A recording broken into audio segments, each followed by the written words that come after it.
You are watching Access LaPorte County, Channel 97. Coming up next is the October 10th, 2023 meeting of the Michigan City Redevelopment Commission. You can find more information for this meeting by visiting www.accesslaportecounty.org. Good afternoon. Today we have the Michigan City Redevelopment Commission regular meeting. Today's Tuesday, October 10th. And we'll go ahead and call the meeting to order. Let's see, who's here today? Ms. Dennis. Present. Ms. Nelson Deitch. Present. Mr. Warner. Present. Mr. Barrett. Here. Mr. York. Here. Attorney Ciernik. Mr. Domkowski is absent, and I am here.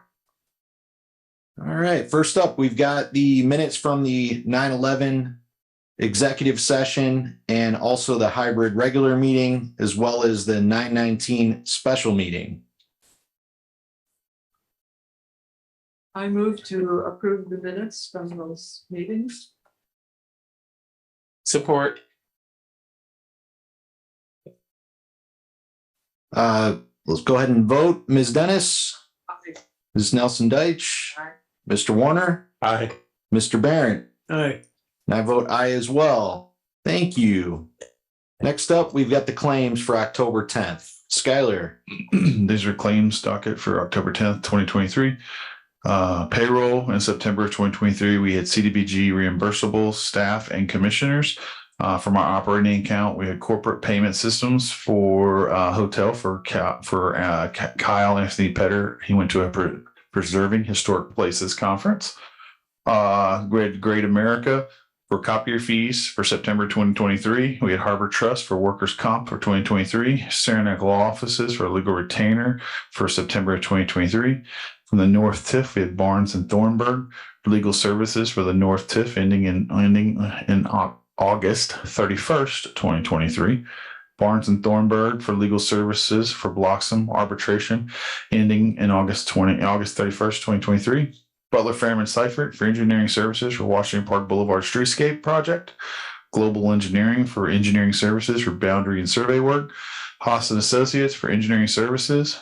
HDR Engineering for engineering services related to the station block TOD modification.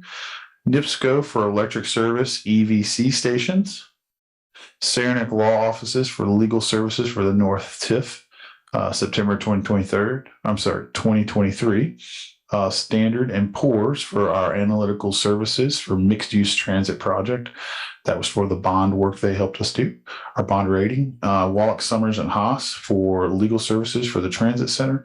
Wallach Summers and Haas for legal services for the transit center. And Wallach Summers and Haas for the legal services for Our Beautiful site. From the South TIF, we had DLZ Engineering Services for South TIF Connectivity Improvement Project. And we had Saranac Law Offices for legal services for the South TIF for September 2023. Move we pay the claims. Second. All right, we got a first and a second. Any additional discussion? With that, we'll go ahead and call the motion to vote. Ms. Dennis, Aye. Ms. Nelson Deitch, Aye. Mr. Warner, Aye. Mr. Barrett. Aye. I vote aye as well. Motion carries. Thank you. Next up, we've got builder's risk insurance for the station block. We have to do financial report. Financial report. I'll do this real quick. This is a financial balance sheet for 8/31/2023. Cash in our operating account, we have $279,051.89. We have from our South Side TIF account, we have $8,068,404.42. Southside TIF debt reserve account, we have $336,308.50. Southside TIF capital account, we have $16,293.86. In our North End TIF account, we have $4,197,945.44. East Side TIF account, we have $324,016.34. In our Northeast TIF account, we have $738,355.89. Loans receivable, we have a county business loan fund for $133,333.00 for total assets of $14,094,709.34.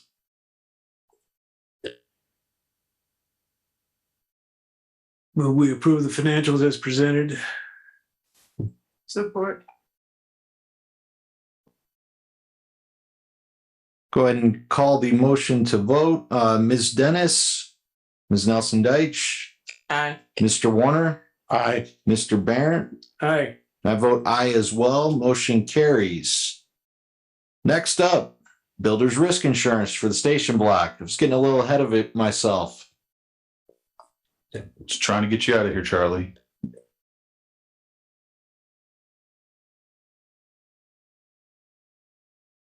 Thank you for being here tonight. We have Matt Weber and Charlie Keene with us tonight, and they're going to talk to us about builder's risk insurance, which is related to the new construction for the garage at the station block that we have been working on for quite a while now. So thank you for being here. You're welcome. Thanks, Skylar. Good evening, board and administration. Here today to seek approval for the builder's risk insurance for the station block parking structure at Pine and 11th Street. We just handed out kind of the basic proposal for the insurance. It is an 18-month insurance policy with a hard cost construction value of $24,725,562, with a soft cost coverage of $500,000. Property and storage and property in transit, each at $1 million, which is pretty typical. And the 18-month premium, $31,448 through Cincinnati Insurance Company. Open for any questions. Mr. Keene, thanks for coming. Just hope you could kind of walk us through what builder's risk covers exactly. Betcha. So builder's risk is actually covering the property in the course of construction. So given as you build a project, your values increase as the construction project continues. So the policy adapts to that coverage. So it is specific coverage for buildings under construction. Thank you for that. Okay, and then upon prior to that point, it'll shift over to the property itself, or Yeah, so the permanent correct. So if the construction is still undergoing after 18 months, I know we're planning an 18-month project. However, sometimes those projects get delayed. Then we go to a month-to-month. They'll essentially extend the policy on a month-to-month basis as needed. So we just monitor that. Once the construction is complete, we put that on the city's permanent policy. And correct me if I'm wrong, we did name the city as an additional insured as well, I do believe. Correct. Yes. Yeah. Even though it's held in the redevelopment commission, because it's really our project, it's our property, we're building it to some extent. The city is an additional covered. Even though we are part of the city, we just want to make sure that that's pretty clear, if you will. But also keep in mind at the end of this project, the building will be a permanent asset that belongs to the city. That's the parking garage. It will be public parking. It will be our building, essentially, even though it will be operated by the developer. Yes. Thanks, Skylar. That's a good point. It's a good point to make. We don't, in the insurance world, because this is a commission of the city, essentially the insurance all flows through the city. Except for a project like this, we have to peel this off a little bit because it is a redevelopment specific project. And then at some point in time, it gets turned over to the city for operation. We go to the permanent insurance on the city front.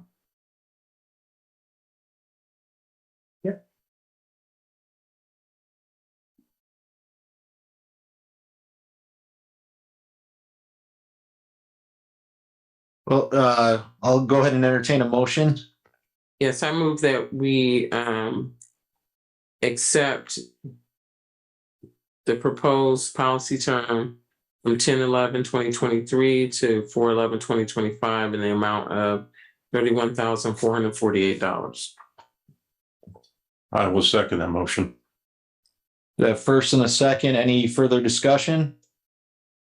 We'll go ahead and put it to vote. Ms. Dennis, Ms. Nelson Deitch, Mr. Warner, Aye. Mr. Barrett. Aye. I vote aye as well. Motion carries. Thank you. Thanks. Have a good evening.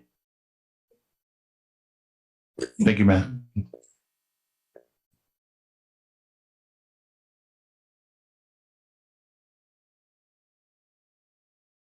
Great. Up next, we've got the contract for striping of parking lots used during the construction of the station block project. I'll turn it over to Skylar to discuss that. Yeah, so you might recall that we have, as part of the garage process or the building of our garage, and part of that process is we had to identify, because we have to provide 438 parking spaces day one of operation. Well, day one of operation is going to be before we get through with this parking garage. So what we've done is we've identified public parking lots and other parking lots that would allow us to use them. The owners would allow us to use them, such as the school.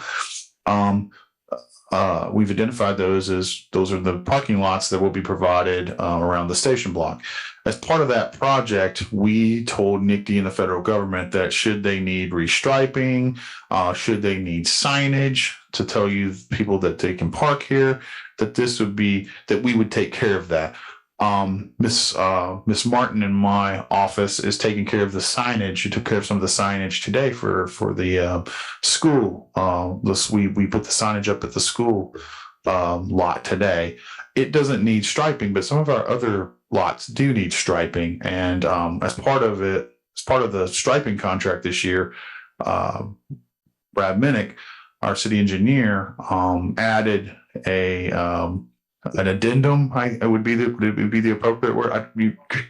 Alternate to actually include that in part of the striping project for the city. So it gave us some economic of scale with that. And so I'm going to let him come up and present what we're doing and kind of tell the majority of the detail, but I just want to give you some background on why we're doing this.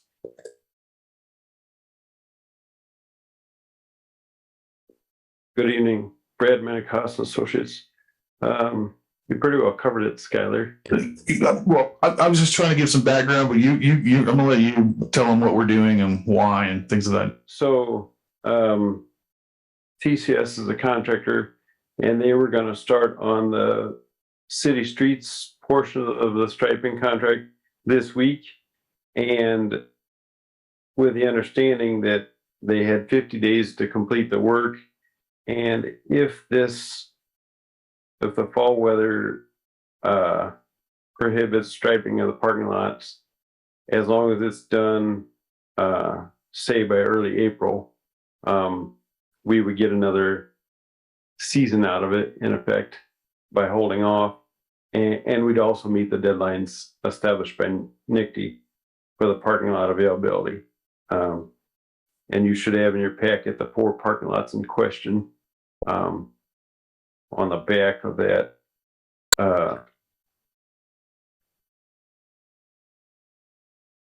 exhibit to have an idea what we're talking about. So if you had any questions about that, I'd be happy to answer them.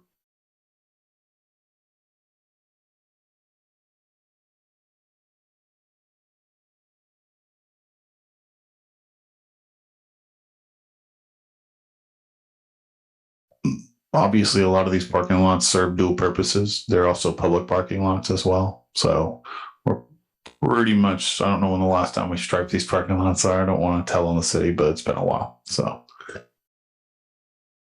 Brad, are we just matching the existing marking? Right. So in order to put that together, the package together. I looked back at Google Earth into years past, and use that as a template to match what was there at one time. So the biggest benefit, I think, is going to be the farmers market parking lot, because of just the weekend use of that. But we also had to meet a quota for NICD, and that's why we had to stripe several lots to meet that quota.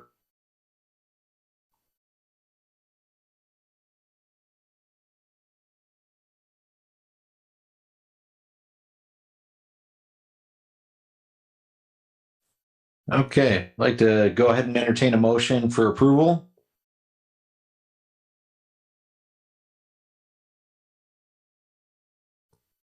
I move that we approve. Do we want the amounts in here or? So we're asking for the $11,926, correct? Yes, it's Yes. a lump sum. It's a lump sum. Alternate number 3 parking lots, PL1, PL4. So we just want the number to. I think that, or if you wanted to state the exact, would it be better to state the exact number, Alan? Okay.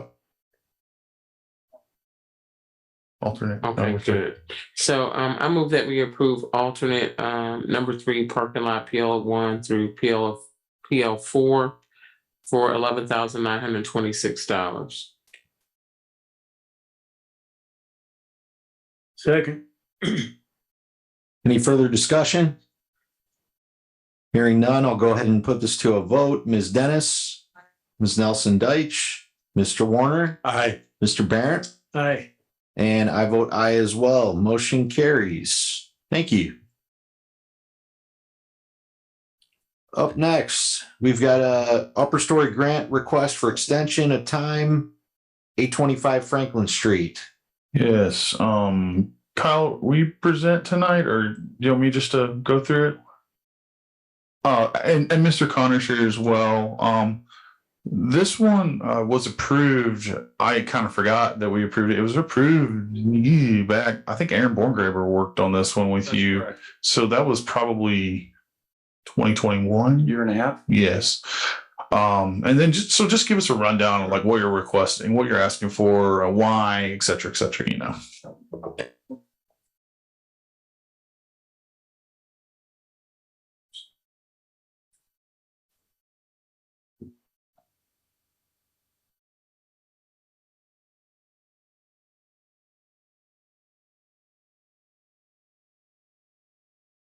So I was fortunate enough to be granted an upper story grant on this property as well as facade.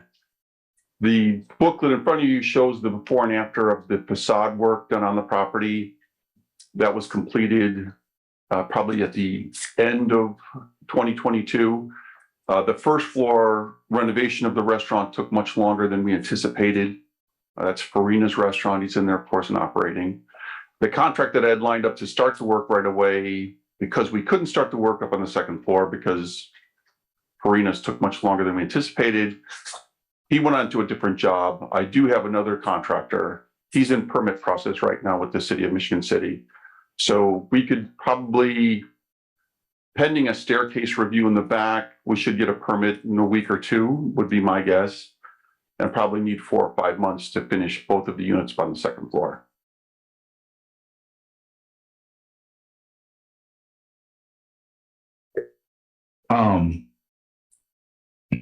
I would say some of the delay too, there were some fire break issues and things like that. It wasn't just like, there was extenuating circumstances. The Just yours, you know. the 2-hour fire break that was required for the first floor, yeah, it took some time. Yeah. Kyle, do you remember what we approved for the upper story? I can't recall. Do you recall what the number was we approved? I don't think okay. I think it was 15 per unit. Yes. Do you remember how many units there were? 2 units. 2 units. That's what I thought. I was thinking $30,000 for some reason that stuck out in my head. Okay. Right. And that makes sense, a front and a back unit. The total budget, about $145,000. Okay. I don't have an issue with extending it. If this board doesn't, I think that the renovation of the facade and the new restaurant is a much needed renovation. So thank you for completing that. I don't know time frame wise. What were your time frames again that you were looking at? My guess is probably wouldn't need any more than 4 or 5 months to complete. Okay. So maybe we give a 6-month extension if that, Mikey. We can get it done in that time. Cool. So would we be could we entertain a 6-month extension from now? February meeting.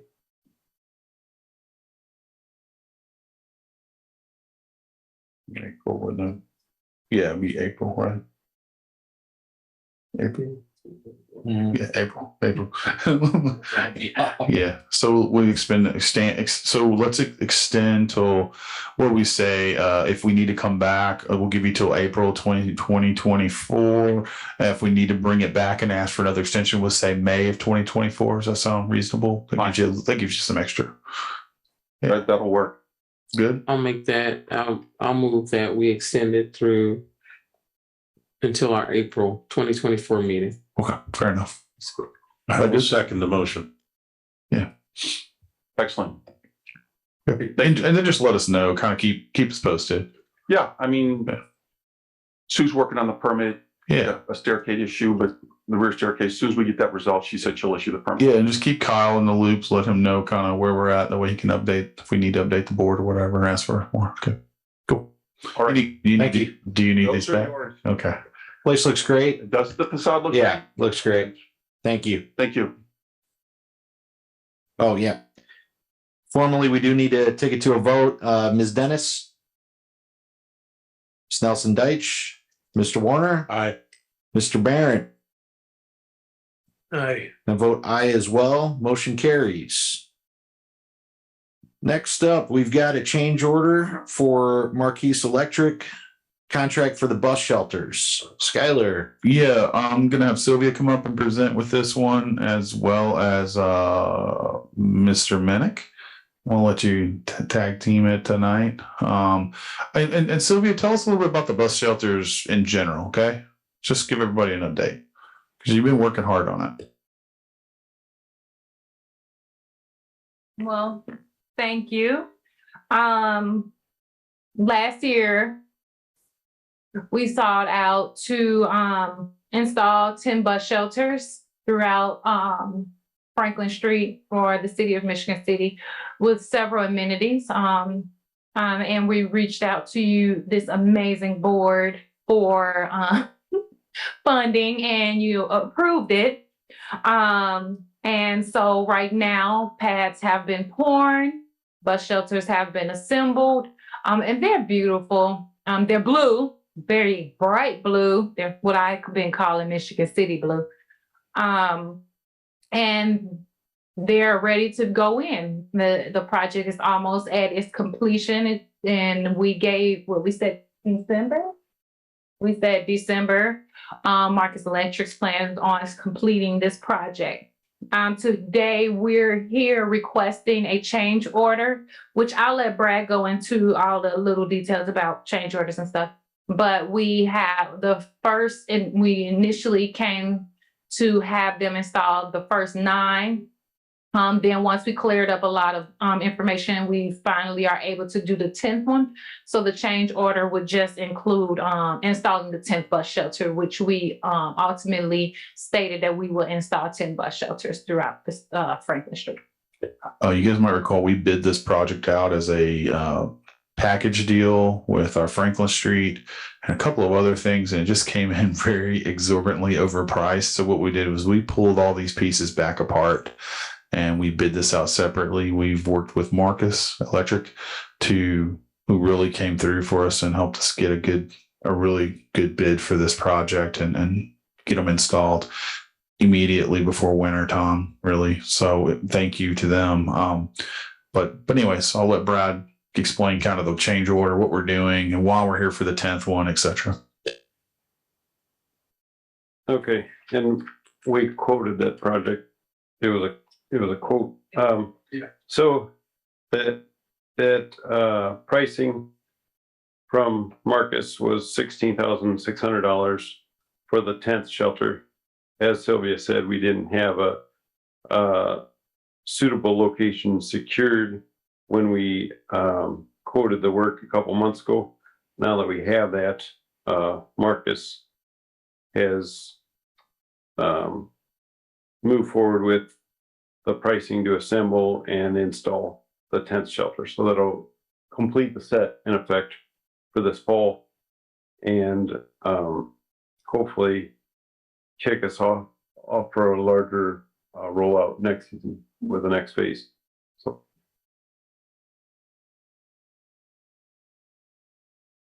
And just for knowledge sake, be looking for your email. We're going to do a ribbon cutting on the 2 main bus shelters, which will be the one in from the Housing Authority and the other one on Woodlawn and Barker. I'm learning this thing. Near the car wash, out of the ditch. Another important thing of this is that the money's already allocated. The change order is simply to add this shelter to the project. The money we already have extra money allocated for this project in our redevelopment budget. We required, you might recall, we matched a ARPA grant with 200,000 and 200,000. We have money allocated, so we're not adding money to the project. We're just reallocating the money, correct? Yes, there's a little over 50,000 left over. We have to make some findings. You need to make some findings, okay? We ran into a problem when we put this thing out for quotes. No. well, right. We did that and then that came back. So then we put it out for requests for quotes because we thought the installation of the bus shelters would be less than $150,000. Turns out Marcus came up with something that was a little bit over 150,000, but then we negotiated them down to the 149.5. Mm-hmm. So then we met our legal obligation as it relates to the request for quotes. Let's start first with the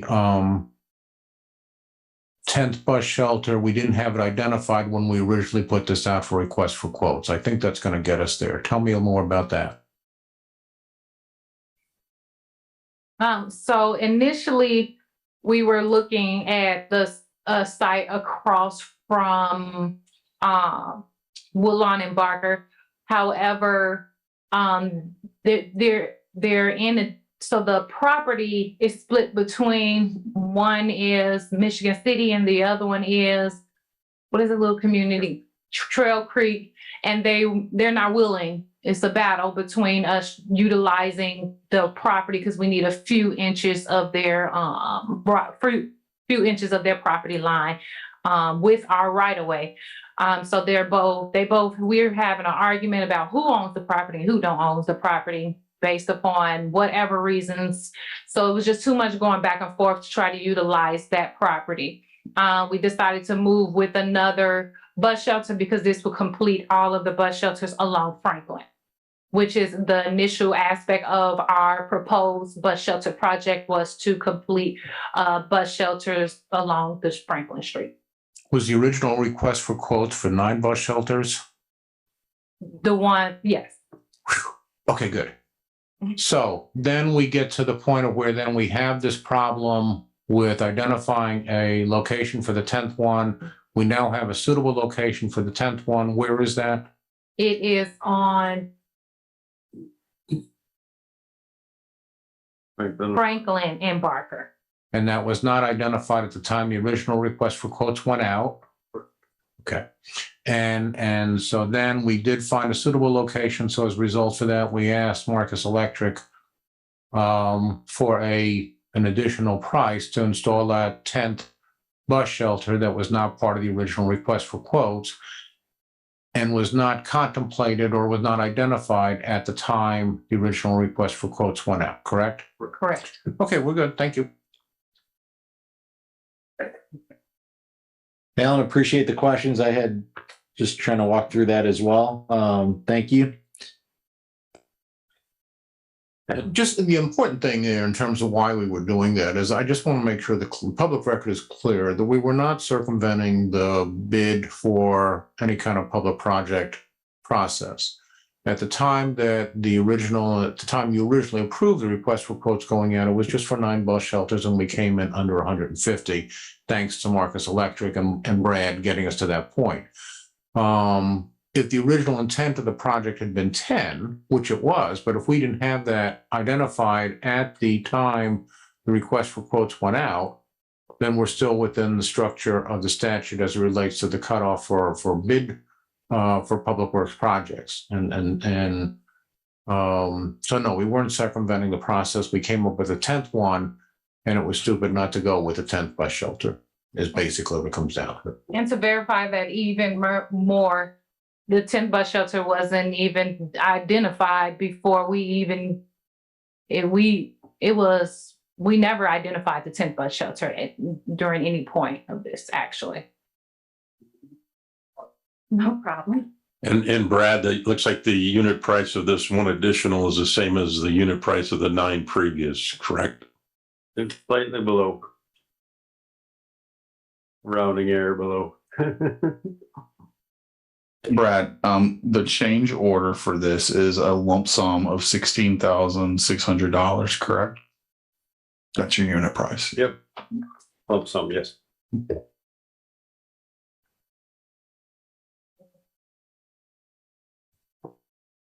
Move we approve the change order with Marcus Electric in the amount of $16,600. I second it. Any further discussion? Okay, with that, we'll go ahead and put this to a vote. Ms. Dennis? Aye. Barrett? Aye. I vote aye as well. Motion carries. Thank you. Aye.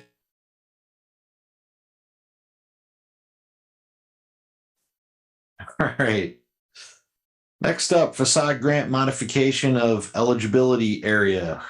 Yes, you might recall we talked about this last time about we've expanded we've combined our north TIF and our south TIF, and then we have essentially one allocation or one TIF area, and then we expanded down Michigan Boulevard as well. As part of that discussion, we talked about expanding our facade grant eligibility areas. I've been talking with my colleague in our office, Kyle. Will you come up here for a minute, Kyle? Sorry, I'm putting you on the spot. Kyle is helping me kind of work through thinking about this because although I do want to be able to do facade grants throughout our whole district, I got to come to the realization that our districts are a little bit different with respect to the north end and the south end. So with that being said, one thing that we are recommending that Kyle and I have been talking about like a lot has been, Michigan Boulevard is really the closest related to downtown. The buildings are similar. The uses are similar. It's still an old part of town. It still has pedestrian orientation with respect to sidewalks and things like that. And the buildings are set up near the sidewalk. So it has the closest similarity to downtown. So our thought is that we could, and honestly, we've been getting a lot of phone calls from Michigan Boulevard. So our thought is that we could go ahead and expand our facade grant, and I'll have to have Tony create us a new map as well. But basically, we would expand the facade grant as it stands right now down Michigan Boulevard, and we would be able to offer some much needed facade grants down Michigan Boulevard. That's kind of what we're suggesting right now, until we can come up with what we're going to do in the south end of town and how we're going to swing that one, because it's very different down south. It's not as when I say down south, I'm talking about from probably Cool Spring south. It just is a different layout of the city. It's equally important, just a different part of the city. So just need to kind of come up with, where is it going to be a facade grant? Do the franchises care? Because there's a lot of franchise down there. Is it beneficial to them? Would they like us to do something different? We've talked about Could we expand it into sidewalks? Would it be, are sidewalks important to some of the businesses down there? You know, what are some of the more improvements rather than not just a facade, it's more permanent improvements on the property that we could make more so than just the building itself. I think too, with the franchise buildings, you end up with some of the franchises, they build them for 5-year buildings, like certain buildings are 5 years. In 5 years, they know they're going to renovate the whole building anyways. Do they really need our $30,000 when they know they're going to renovate every 5 years? So there are more permanent improvements we could make to property down there, such as sidewalks, landscaping. Is there things like that? So that's one of the things where it actually is a little bit more complicated down south than it is probably on the north end, because we already have the established rules and the document, and it lends itself to being expanded down Michigan Boulevard very easily. So that's kind of what we're here tonight to say, would we entertain the expansion at least down Michigan Boulevard because it's the most similar to downtown? That's kind of where we're at tonight. I don't know, Kyle, is there anything you have to add or talk about anything? No, not necessarily. I mean, I think that pretty much covers everything at this point. I mean, there's still a lot of discussions that still need to be had. So, I mean, in terms of what's in the document, it's kind of where we currently stand. Yeah. What I would have to do, we do have a map that goes along with our expansion area. You may recall that a few years ago, we expanded it down. We actually expanded outside of our TIF district down to Barker Ave before. Now it's actually part of a TIF district. But I would have to update that map. I would have Tony, Mr. Basil at the GIS at the sanitary district to update that map for us.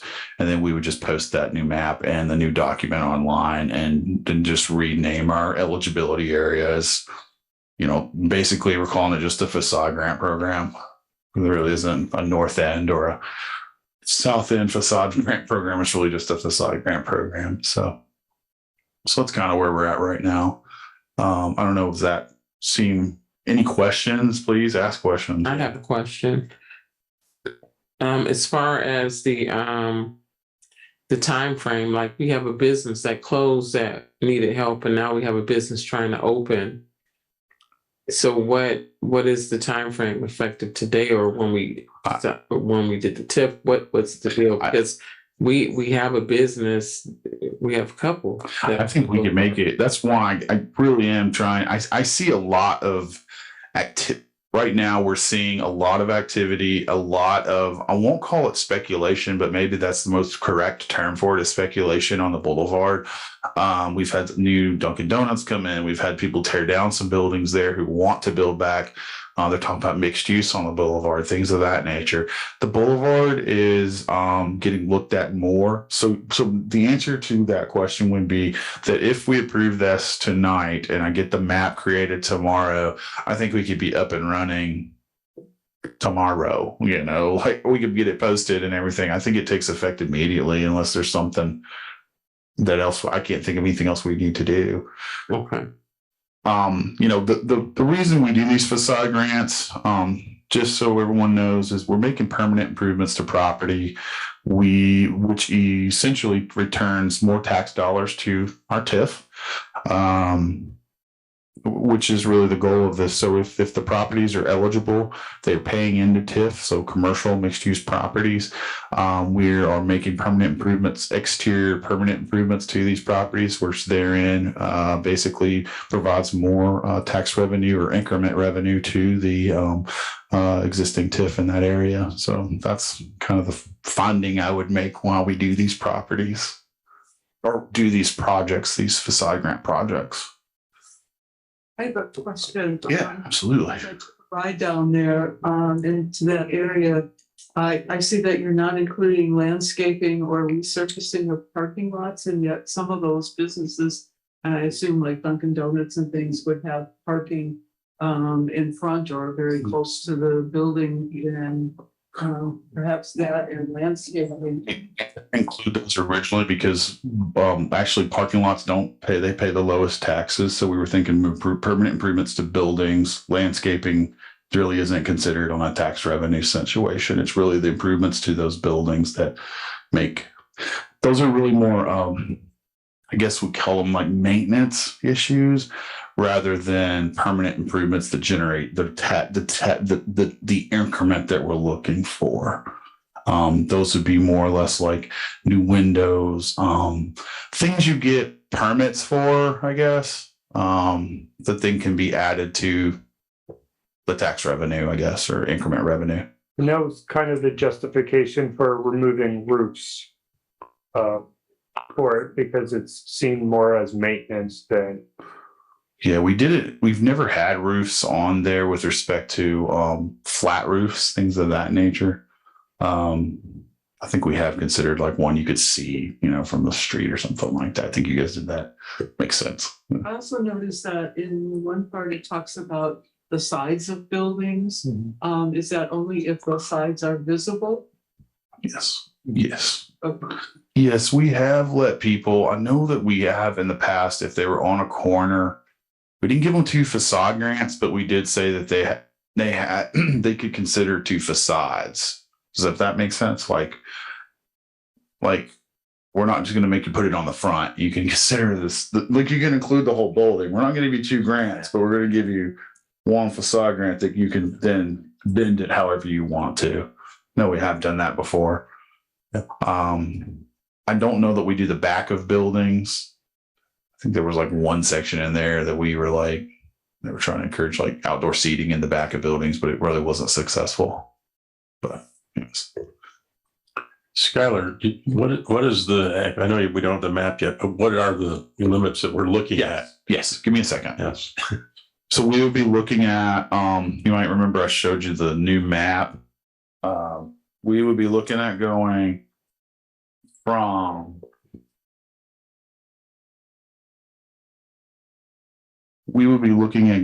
from basically around 11th Street all the way down to basically Risky all the way down.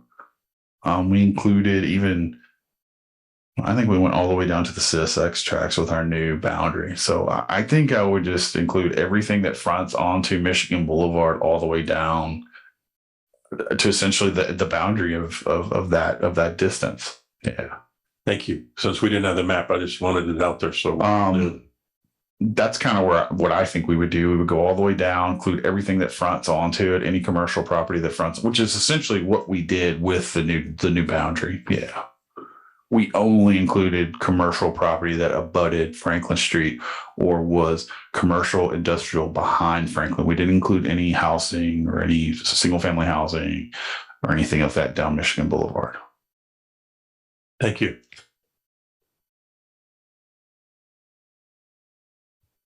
I move for approval to expand the facade program to down Michigan Boulevard in our new TIF area. Yes.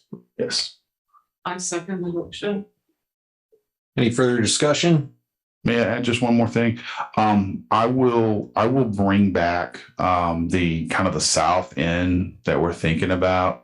And that's probably a larger discussion for us to have. Like, what are the improvements that are permanent that we want to see about that? So we'll bring that back to you.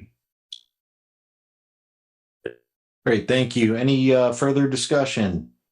Hearing none, we'll go ahead and put it to a vote. Ms. Dennis? Aye. Ms. Nelson Deitch? Aye. Mr. Warner? Aye. Mr. Barrett? Aye. I vote aye as well. Motion carries. Thank you.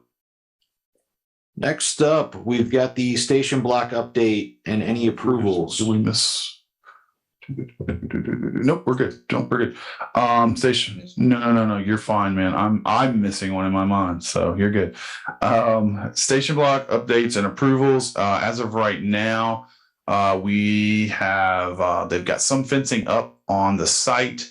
We are looking at the beginning of the concrete coming into town around November 1st. That is when we will close 10th Street.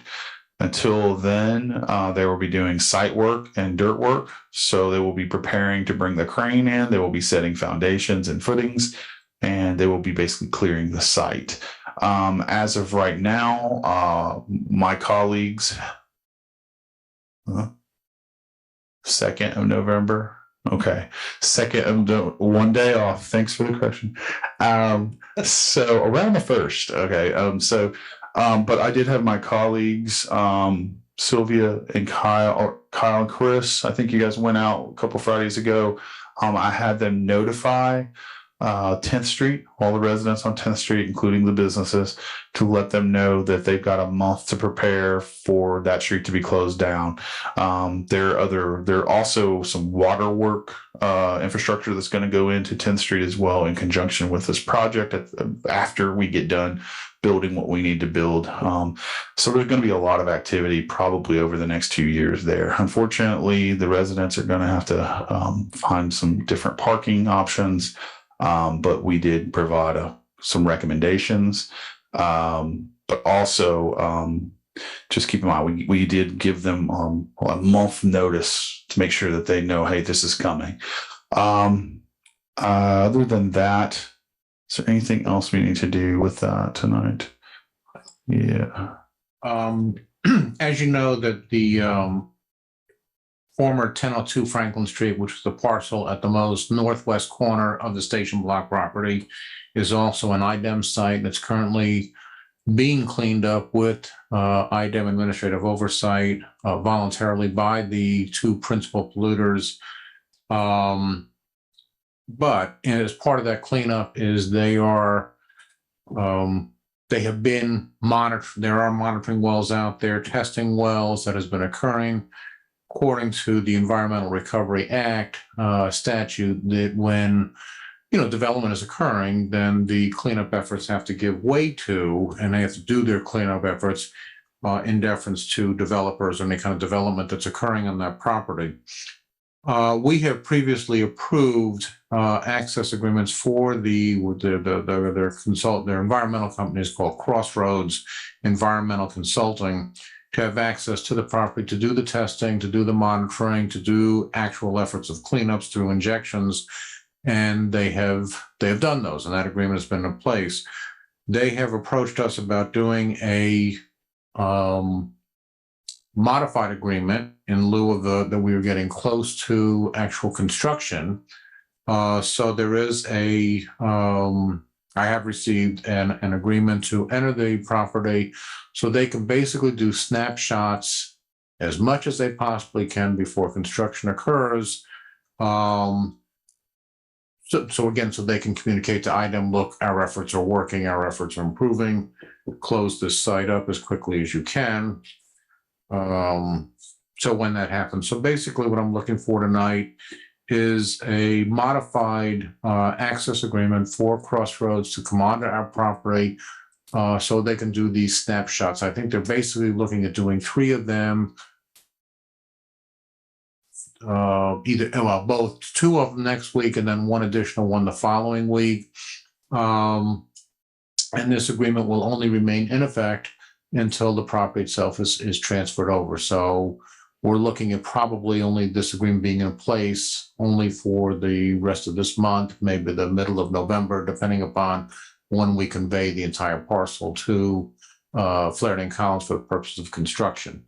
And that's really where it should be. Then Crossroads will deal with Flaherty and Collins to work around their plans as it relates to monitoring and cleanup efforts. So basically what I'm asking for tonight then is to approve the limited access agreement primarily for the next couple of weeks.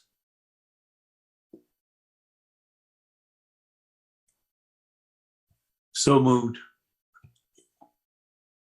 Second. All right, we'll go ahead and put that one to a vote as well. Ms. Dennis, Aye. Ms. Nelson Deitch, Aye. Mr. Warner, Aye. Mr. Barrett, Aye. and I vote aye as well. Motion carries. Thank you. Next up, we've got South Tiff Connectivity Improvement Project update and approvals. Brad, anything for that one? I think we had a change order, not change order, call it more moving of funds around. Yeah. Reallocation of funds. That's what I was thinking. I couldn't think of the word. So a couple things. First, as Skylar said, would be reallocation of unused funds from existing PSA amendments, summarized to be $14,218.70. That would be reallocated to item 5 on, if you have the email in front of you that we sent to Skylar, Haas Associates sent to Skylar last week. Item 5 is construction, CC1 construction, the project currently under construction. And then any unused portion of that amount would be rolled forward with the commission's permission to CC2, the next phase. So I would field questions on that before getting into the construction.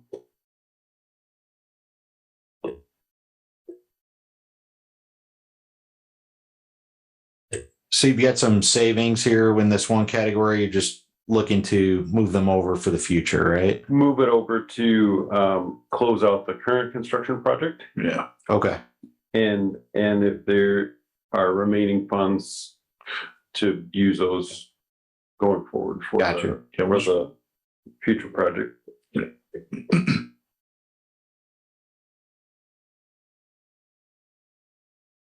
And then the other update would be, as we built this phase of it, and went to the punch list probably 3 weeks ago. I think Skylar and I walked through there with the contractor. Semis are still cutting the corner, coming down south on Town Center Drive, and then turning westbound onto Larkspur Lane. They can't make that corner, so they're cutting through the new sod and across the new sidewalk that's been installed. So in an effort to mitigate that, we're pulling a little bit of work forward that we had planned for the next phase, and realigning the curb on the north side of Larkspur, and also removing concrete median that divides the eastbound and westbound sides of Larkspur Lane. I apologize, I don't have an exhibit for you, but as you're driving in and facing Menards, that concrete median to the north is a hindrance to trucks that are making that southbound to westbound movement. And rather than hit the concrete raised median, they choose to cut the corner and drag the trailer across the fresh sod and the new sidewalk, which is the lesser of two evils if I were a semi driver. So in an effort to accommodate that movement, we're going to shift the curb alignment and remove a piece of the concrete median while keeping the majority of it intact. The reason the concrete median was initially installed 20 years ago was to prevent westbound traffic from turning southbound into Sophia's restaurant, for fear that vehicles traveling northbound on 421 that are making the same movement, they would strike each other. So that concrete median barrier is important to stay in place, but we're only removing it to the east. So it'll still function as intended, just be less of it near Town Center Drive. And that cost is estimated to be $9,160.50 to fix that condition. And again, that was contemplated scope for the next phase that we're simply pulling forward. So by moving this money, by reallocating the money, this will go into the current construction. This would allow us to construct that essentially, and we may still some left over essentially. Well, there's two movements, right? There's one fee for Haas and Associates, the reallocation of the $14,218.70 to cover the inspection of the $9,150 for the work. Yeah. Correct. So, and the intention would be to complete that all this fall and then close out the CC1 project. I don't know if you guys have been out there, but the semi trucks are really just. We put in brand new sidewalk with a truncated dome, and they're just destroying it. It's being destroyed. That's just about. I can't explain it. It's just destroying it. So this would be much needed to correct that movement essentially. Even with the walkthrough, the contractors are like, are we responsible for this? Because they're literally destroying it. So The pavement restoration area, is that being striped as a median or double yellow, or what's going in where the median's coming out? That's correct. It would be striped double yellow. Thank you.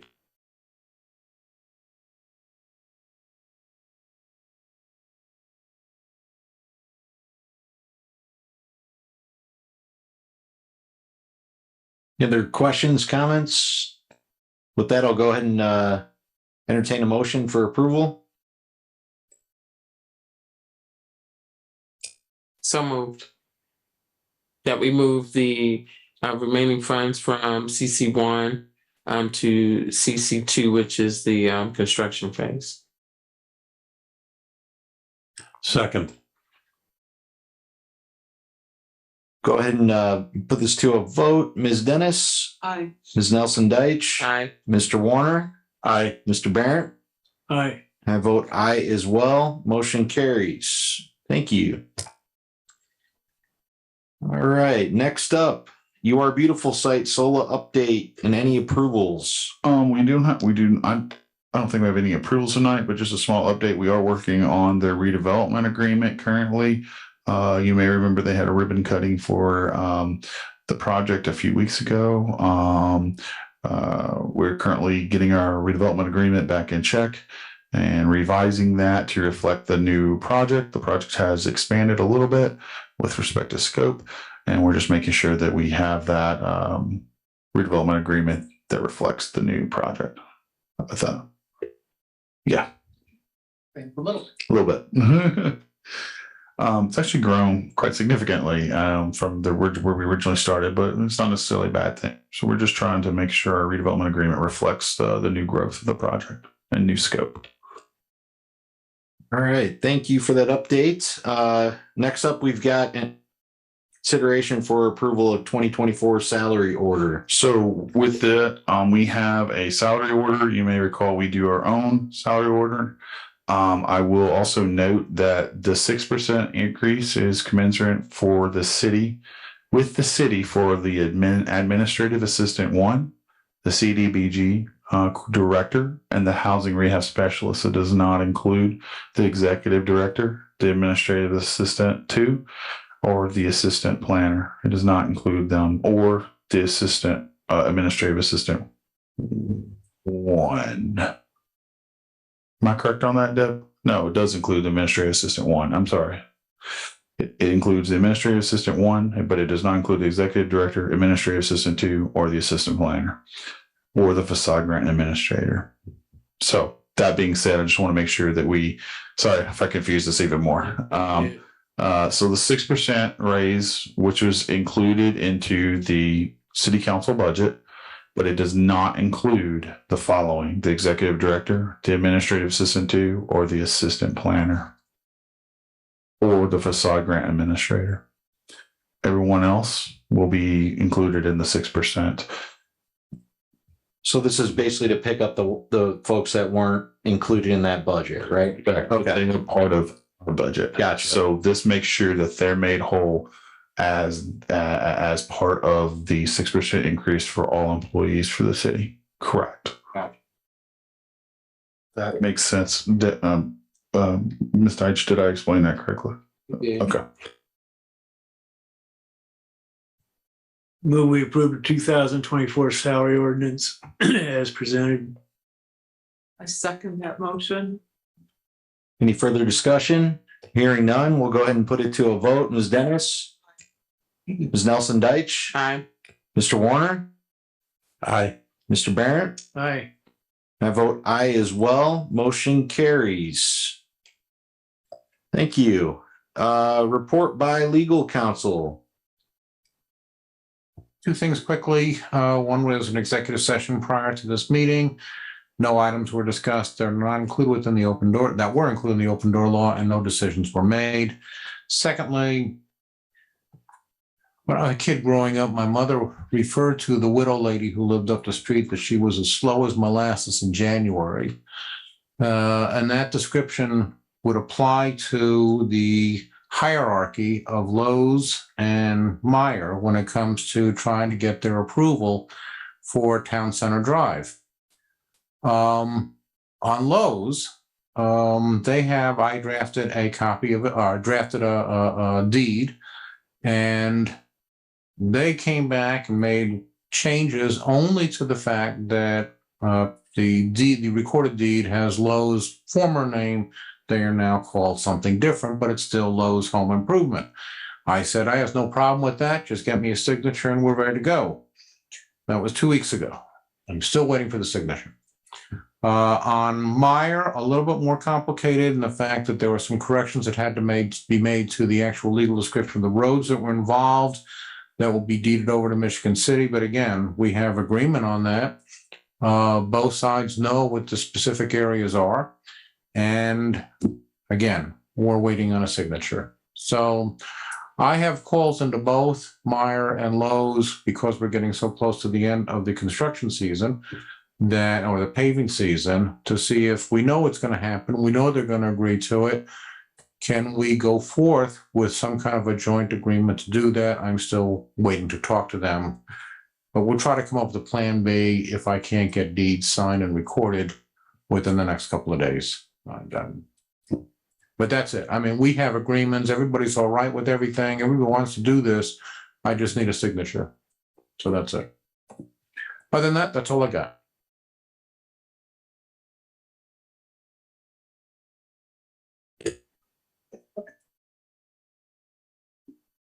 Report by the director. You're up. Report by the director. Thank you. I don't have too much to say tonight. I would just say bear with us on, there's a lot of, I know we're about done with the double tracking, but then we're starting our garage project and our tower project for a residential facility downtown. So just bear with us. I know it's going to be a little bit of growing pains, especially around the Franklin Street area. But I think we'll be okay with the way that we have everything laid out. Other than that, nothing else to say. Great, thank you. Next up, we'll open it up for public comments.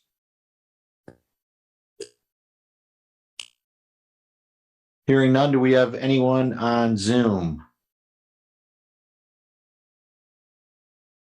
All right, hearing none, we'll move on to commissioner comments. I guess I would make a comment. I just would really like to thank Skylar and Alan for all of the hours of work that they've put in making the station block and the You Are Beautiful site come to fruition, hopefully very soon. Yeah. And ditto to that, but also I'm looking forward to the facade program on Michigan Boulevard. I think we've needed this for a long time. So hopefully we'll see some movement on the boulevard and some development that happens for that community and within Michigan City. So glad to see it. I just wanted to thank the city for getting those defective LED bulbs that have been showing up all over town replaced. The purple lights, I don't know if the citizens have noticed that. I'm sure many have. There was a batch of LEDs across the nation. I just saw some down in North Carolina. We were down there this past week that are purple. So the bulbs had a defect in the coating of it that eliminated the red colors and made it all purple. So now those are being replaced across the nation, and we've got them replaced here. So now we have the bright, clean white lights again. So it's good to see. It's easier to see traffic and everything else at night.